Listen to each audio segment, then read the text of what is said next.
அனைவருக்கும் வணக்கம். Hi bro. நானும் ஆர்ஜே பாலாஜி ஒருத்தர் ப்ரோன்னு தான் கூப்பிட்டுருக்கோம். ஏன்னா அப்போத்தான் நம்ம யூத்தோட மிங்கிள் ஆக முடியும். முதல்ல கொஞ்சம் யோசிச்சாரு, நான் ஹாய் ப்ரோ அப்படின்னு அவர் என்ன திருப்பி கூப்பிட ஆரம்பிச்சிட்டாரு. அந்த மாதிரி ஒரு யூத்தான டீம். நம்ம ராஜன் சார் பேசும்போது சொன்னார், புரட்சி தலைவர் எம்ஜிஆருடைய அன்புக்கு பாத்திரமானவர் ஐசரி வேலன் அவர்கள்.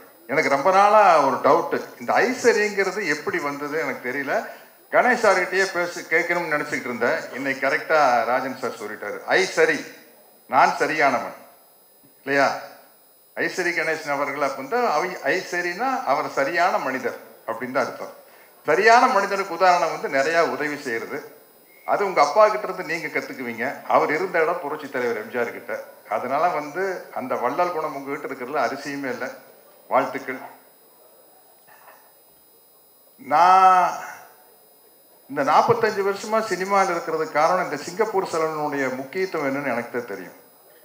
சிகை அலங்காரம் இதை வச்சுதான் 45 வருஷமா வண்டி ஓட்டிட்டு இருக்கிறேன். ஏன்னா ஒரு ஹேர் ஸ்டைல் அப்படிங்கிறது வந்து வாழ்க்கையில் அவ்வளவு முக்கியமான ஒரு விஷயம். ஒரு பிக்கு எவ்வளவு வேலை செய்யுது அப்படின்னு வந்து எனக்கு தான் தெரியும். ஒரு சின்ன ஹேர் ஸ்டைல் சேஞ்சினால வந்து அந்த முகத்தினுடைய ஸ்டைல் அப்படியே மாறிடும்.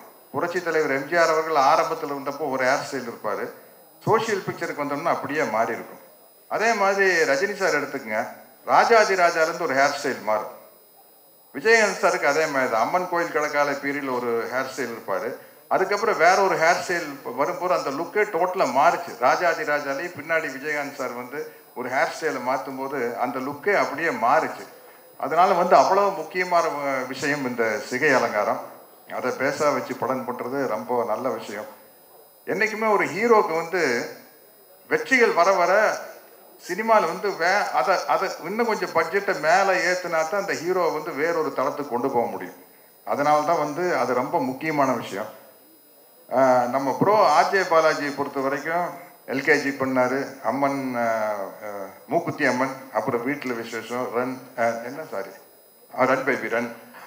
இப்போ வந்து இந்த படம், இந்த சிங்கப்பூர் சரண் வந்து நிச்சயமாக இதுக்கு முன்னாடி அவர் பண்ண பட்ஜெட்டை விட அப்படி மேலே கொண்டு போகிற படம். ஏன்னா கிளைமேக்ஸில் வந்து அவ்வளவு கிராஃபிக்ஸ் ஒர்க் இருக்குது. இந்த கிராஃபிக்ஸ் ஒர்க்கை வந்து ஒரு டைரக்டர் வந்து கற்பனை பண்ணி சொல்லிடலாம், இப்படி சார் அப்படி சார் அப்படி சார் இப்படி சார்னு சொல்லிடலாம். ஆனால் அந்த சிஜி ஒர்க் பிரமாதமாக வர்றதுக்கு வந்து முக்கியமான காரணம் பணம். அது ப்ரொடியூசர்கிட்ட தான் இருக்குது.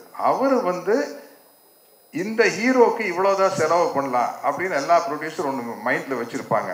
அதை தாண்டி செலவு பண்ணால் இந்த படம் ஜெயிக்கும் அப்படிங்கிற நம்பிக்கையை அந்த கதை உருவாக்குறது மூலமாக தான் அந்த தயாரிப்பாளர் வந்து செலவு பண்ணுவாங்க. அப்படி இந்த படம் வந்து ஒரு பிரம்மாண்டத்தில் கிராண்டியரில் வந்து ஆர்ஜே பாலாஜியை வந்து நிச்சயமாக அடுத்த கட்டத்துக்கு கொண்டு போயிடும்.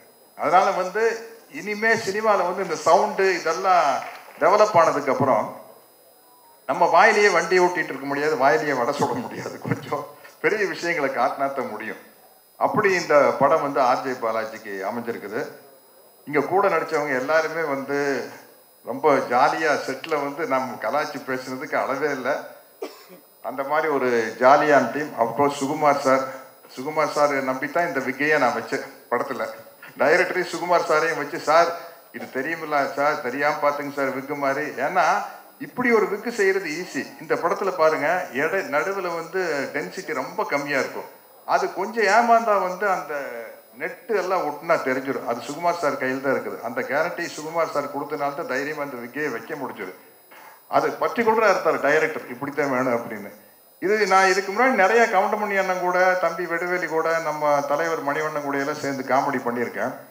பட் நானே தனியாக ஒத்தையாக ஒரு காமெடி பண்ணி நடிச்சுன்னா அது இந்த படமாக தான் இருக்கும். கிட்டத்தட்ட ஒரு இன்டர்வல் சீன் வந்து திருவிளையாடல் நாகேஷ் சார் மாதிரி, ஐயோ தனியாக புலவை விட்டானே அப்படிங்கிற அளவுக்கு நம்மளே பேசி நடிக்கிற மாதிரி ஒரு சீன். அதை வந்து தைரியமாக எனக்கு இப்படி ஒரு கேரக்டர் கொடுத்த டைரக்டர் கோகுல் சாருக்கு என்னுடைய மிகப்பெரிய நன்றியை தெரிவிச்சுக்கிறேன். ஏன்னா எல்லா விஷயமே வந்து டைரக்டர்கிட்ட இருந்து அப்ரூவல் வந்தால் தான் முடியும்.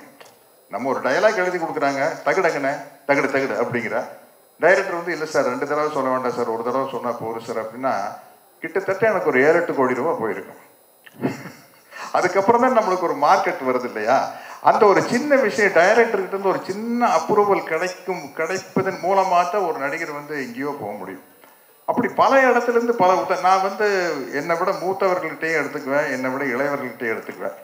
உண்மையிலேயே நான் கதாநாயகனா நடிச்சிருந்தப்ப என்ன கெஸ்ட் ரோல் கேட்கல வந்து நான் ரொம்ப யோசிப்பேன். கஷ்டப்பட்டு ஹீரோ ஆயிருக்கிறோம், வில்லனா நடிச்சு இப்போ போய் கெஸ்ட் ரோல் பண்ணோம், ஒரு கேரக்டர் பண்ணோம் அப்படின்னா வந்து இந்த ஹீரோ இடத்தை தக்க வைக்காம விட்டுருவோம் அப்படின்னு ஒரு பயம் இருந்தது. இப்போ கேரக்டர் ரோல் நடிக்கலையும் கூட ஒரு கெஸ்ட் ரோலுக்கு வர்றதுன்னா வந்து ரொம்ப யோசிப்பேன்.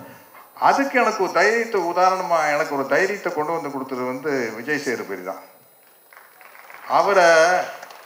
அவருக்கு அந்த மக்கள் செல்வன் அப்படிங்கிற பொருத்தம் ரொம்ப ரொம்ப பொருத்தம். அவர் வந்து அந்த அளவுக்கு வந்து எவ்வளவு பேர் ரசிகர்கள் வந்தாலும் சளைக்காம அவங்களோட போட்டோ எடுத்து முத்தம் கொடுத்து அதைத்தான ரசிகர்கள் நம்ம கிட்ட எதிர்பார்க்கறாங்க இல்லைங்களா? நமக்கு வந்து அவங்க பணம் கொடுத்து டிக்கெட் வாங்கி கிட்டத்தட்ட சொல்ல போனா நம்மளுக்கு சோறு போடுறவங்க ரசிகர்கள் தான். அவங்க மேல தோள் மேல கை போட்டு ஒரு சளைக்காம நம்ம போட்டோ எடுத்துக்கிறது வந்து ரொம்ப முக்கியமான விஷயம். இதற்குத்தானே ஆசைப்பட்டாய் பாலகுமாரா மாதிரி ஒவ்வொரு நடிகர்கள்கிட்டையும் கேட்க வேண்டியது, இதற்குத்தானே ஆசைப்பட்டாய் நடிகர்களே. அப்படி ஆசைப்பட்டு வந்ததுக்கு அப்புறம் அதுல என்ன சலிப்பு இருக்கக்கூடாது. தலைவர் புரட்சி தலைவர் அதானே எவ்வளவு பெரிய கூட்டமா இருந்தாலும் உள்ள போய் கட்டி பிடிச்சி அவங்க கிட்ட பேசி வெளியில வந்து வரல. அந்த மாதிரி ஒரு நல்ல பண்பு. இந்த படத்துல தயாரிப்பு நிர்வாகியா நடிச்ச விக்கியை பத்தி நான் சொல்லணும். இன்னைக்கு எங்க போனாலும் என்னுடைய அன்பு நண்பர் விஜயகாந்தை பத்தி பேசல, அந்த வானத்தை போல மனம் படைச்ச நல்லவனே அப்படிங்கிற ஒரு பாட்டு தான் ஞாபகம் வருது எல்லாத்துக்கும். அந்த பாட்டு வந்து அவர் விக்கியோட அப்பா அவங்க தயாரிச்சு சின்ன கவுண்டர் படத்துல வந்த பாட்டு. அதுதான் இன்னைக்கு வரைக்கும் அவர் விஜயகாந்த் சாருக்கு நிலைச்சு நிற்குது. அது மாதிரி அனைவருமே வந்து ஒரு நடிகராக இருக்கலாம், சம்பாதிக்கலாம், ஆனா வந்து ஒரு நல்ல மனிதனாக வாழ வேண்டும். இந்த சிங்கப்பூர் சரவணன் வந்து நான் ரொம்ப எதிர்பார்த்துட்டு இருக்கிறேன். கிட்டத்தட்ட நான் முதல் படத்தில் நடிச்ச மாதிரி எதிர்பார்த்துட்டு இருக்கிறேன். ஏன்னா எனக்கு இன்னொரு கதவு திறக்கப்படும். ஒரு காமெடி ஆக்டர் அப்படிங்கிற ஒரு கதவை திறக்கப்படும். எப்படி மனோரமா ஆட்சி வந்து காமெடியா நடிச்சிட்டு இருந்து கீழே சின்ன கவுண்டர் மாதிரி படங்கள் வந்ததுக்கு அப்புறம், சின்ன தம்பி மாதிரி படங்கள் வந்ததுக்கு அப்புறம் ஒரு குணச்சித்திர நடிகை அப்படிங்கிற ஒரு கதவை திறக்கப்பட்டது இல்லை. ஒரு நடிகனுக்கு எப்பவுமே கதவுகள் திறக்கப்படணும். அது மாதிரி ஒரு சத்யராஜ்னா ஒரு கட்டப்பா அப்படிங்கிற ஒரு கதவு திறக்கப்படுது.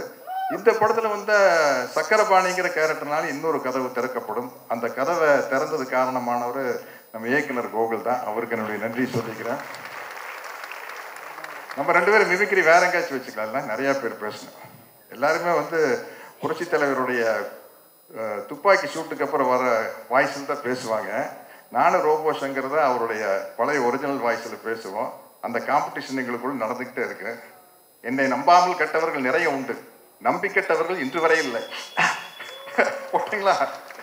பலமில்லாத மாடு, உட முடியாத கலப்பை, அதிகாரம் இல்லாத பதவி, இவைகளை என்றுமே நாங்கள் விரும்புவதில்லை. ஓகே தான்.